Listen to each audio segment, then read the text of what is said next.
Aujourd'hui, sur la base de simples photos, on va donner vie à des nuages, animer le feu du dragon ou faire bouger des personnages.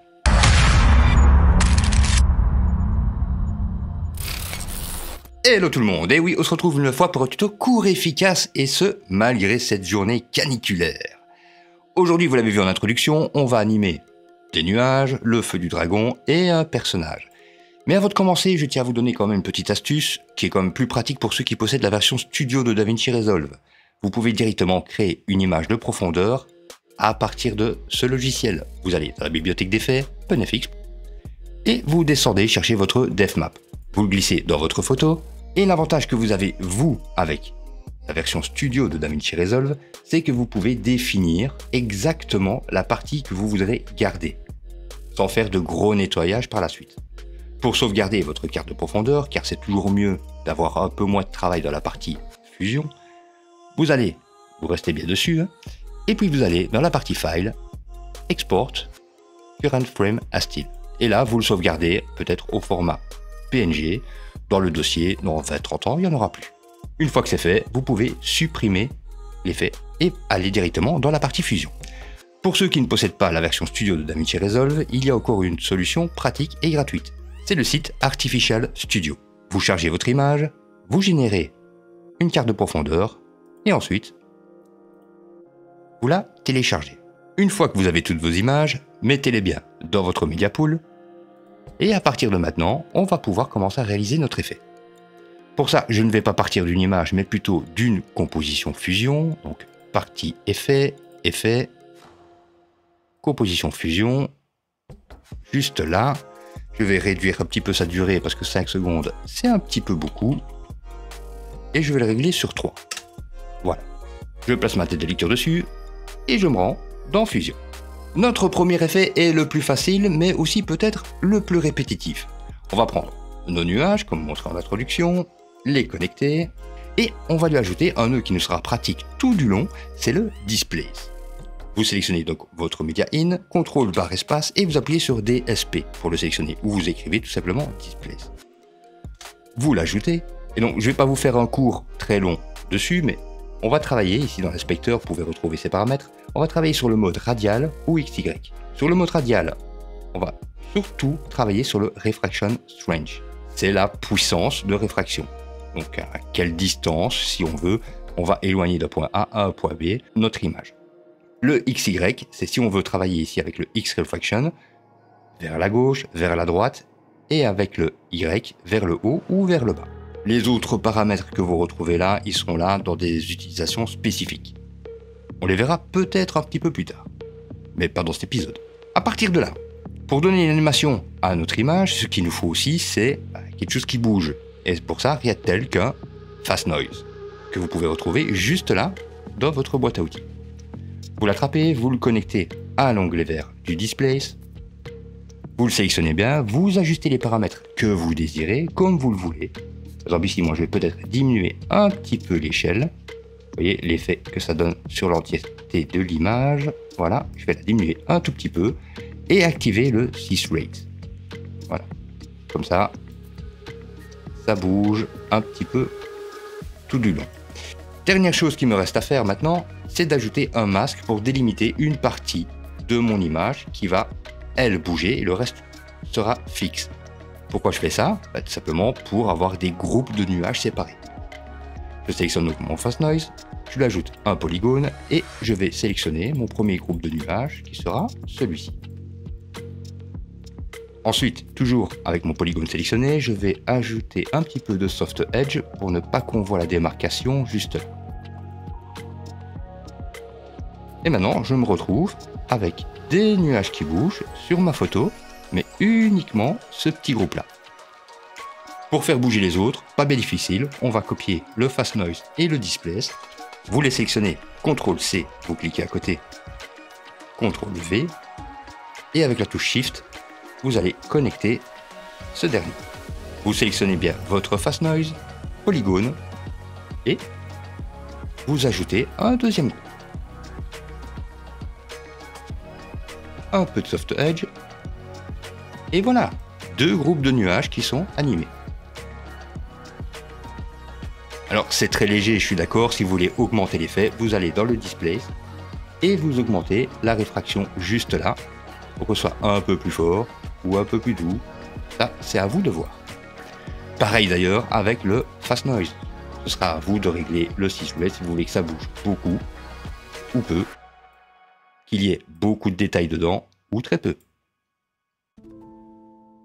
Deuxième méthode, et celle-ci elle est assez amusante parce qu'on va animer le feu du dragon. Ah oui, on vient de terminer la deuxième saison de House of Dragon et donc voilà, ça pourrait être pratique pour ceux qui voudraient mettre tout ça en image et surtout avec des photos.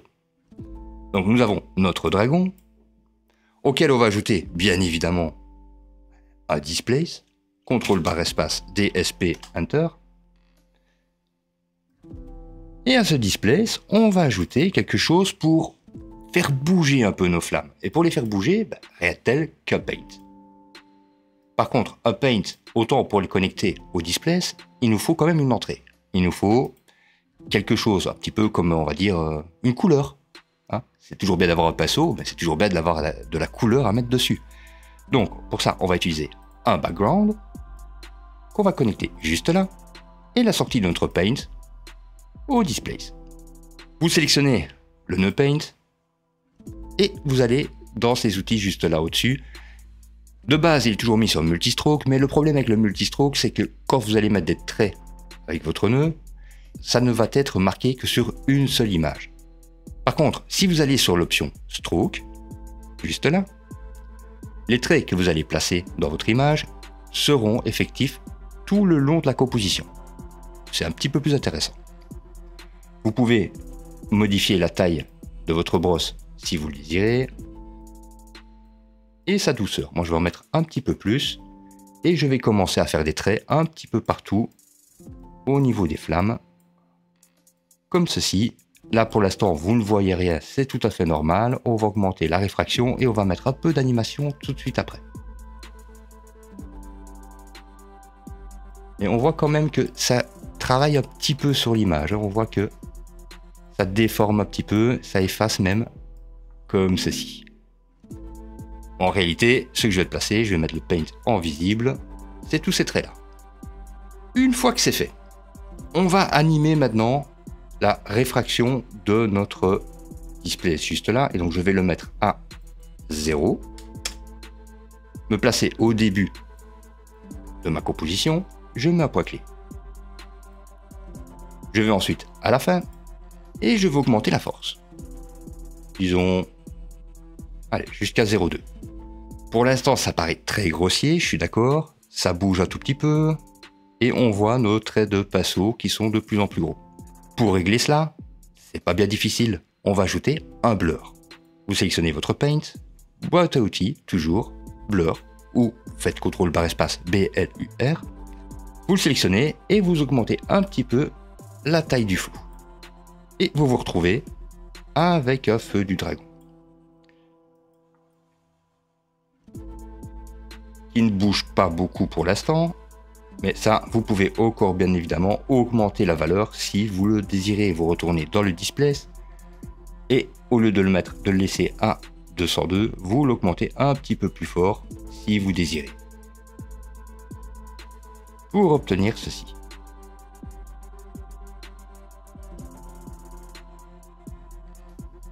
Là encore, vous êtes libre de rajouter tout ce que vous voulez par-dessus. Par exemple, vous prendrez des étincelles juste là, qu'on va connecter à la sortie. Le merge, on le sélectionne. Le Apply Mode, on va le mettre sur Screen. Et voilà, vous obtenez une petite animation d'un dragon qui crache le feu.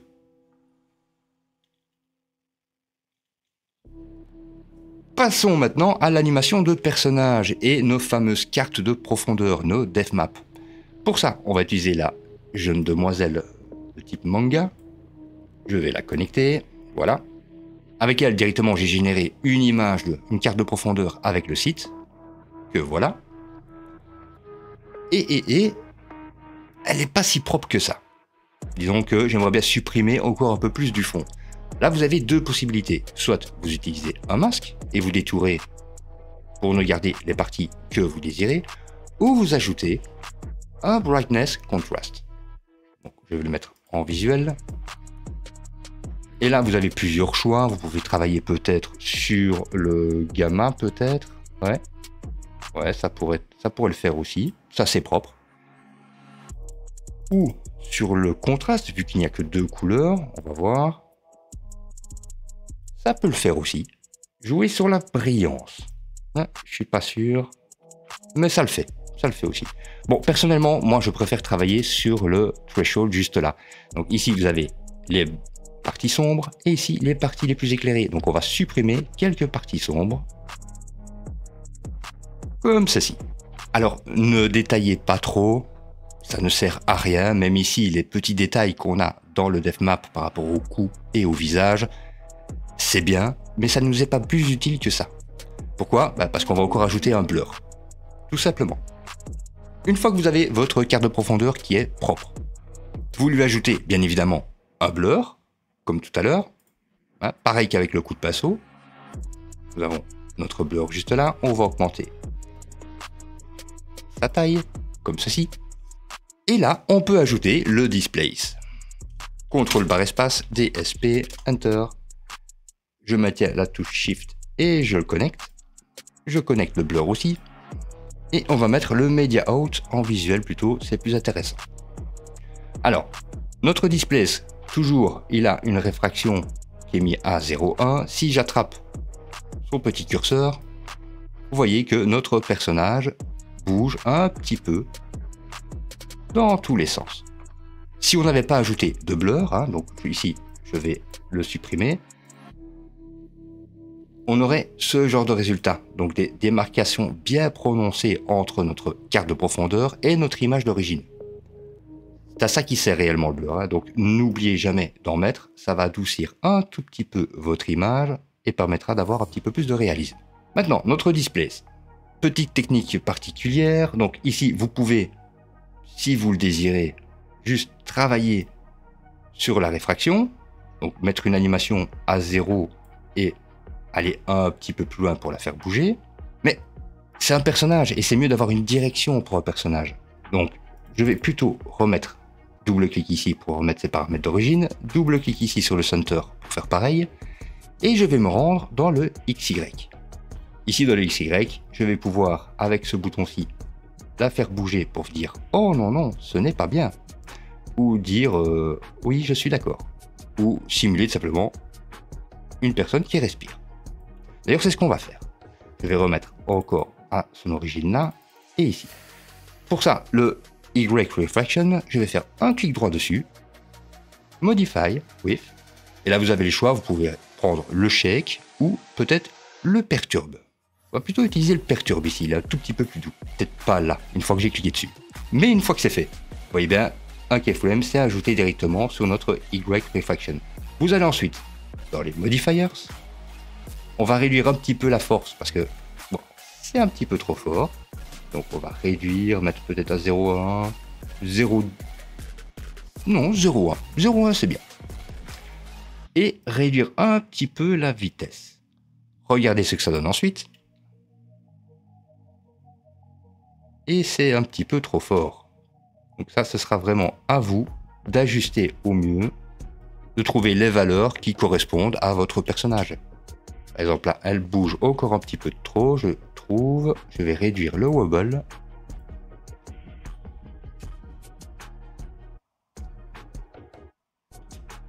Et voilà, ça c'est déjà un peu plus réaliste.